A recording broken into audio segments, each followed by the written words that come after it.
જય હિન્દ મિત્રો, જય કમ્પ્યુટરમાં તમારું સ્વાગત છે. તો મિત્રો આજે આપણે જીકે શોર્ટ પાર્ટ 7 જોવાના છે.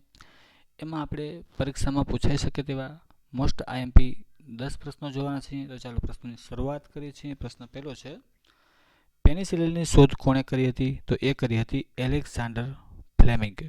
પ્રશ્ન બીજો જોઈએ, પ્રવાસી ભારતીય દિવસ ક્યારે ઉજવવામાં આવે છે? તો એ ઉજવવામાં આવે છે 9 જાન્યુઆરીના રોજ. પ્રશ્ન ત્રીજો જોઈએ, દ્રોણાચાર્ય પુરસ્કાર કયા ક્ષેત્રમાં આપવામાં આવે છે? તો એ આપવામાં આવે છે રમત ગમતના કોચને.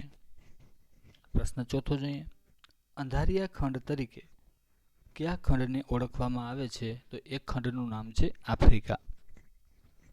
પ્રશ્ન પાંચમો જોઈએ, નાલંદા યુનિવર્સિટીની સ્થાપના કોણે કરી હતી? તો એ કરી હતી કુમાર ગુપ્તે. પ્રશ્ન છઠ્ઠો જોઈએ, હિમાલયનો પ્રવાસ પુસ્તકના લેખક કોણ છે? તો એ છે કાકા સાહેબ કાલેલકર. પ્રશ્ન સાતમો જોઈએ, પોંગલ કયા રાજ્યનો મુખ્ય તહેવાર છે? તો એ છે તમિલનાડુ.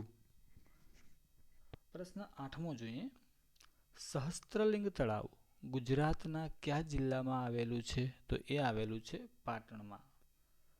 પ્રશ્ન નવમો જોઈએ, ખેડા સત્યાગ્રહ ક્યારે થયો હતો? તો એ થયો હતો 1917-18માં. ઓકે. પ્રશ્ન 10મો જોઈએ, અર્થશાસ્ત્રના લેખક કોણ હતા? તો એ હતા કૌટિલ્ય. તો મિત્રો, આવા ને આવા જનરલ નોલેજના પ્રશ્નો જોવા માટે આપણી ચેનલને સબસ્ક્રાઇબ કરો, વિડીયો લાઇક કરો, શેર કરો અને કોમેન્ટ કરો. જય હિન્દ, થેન્ક યુ.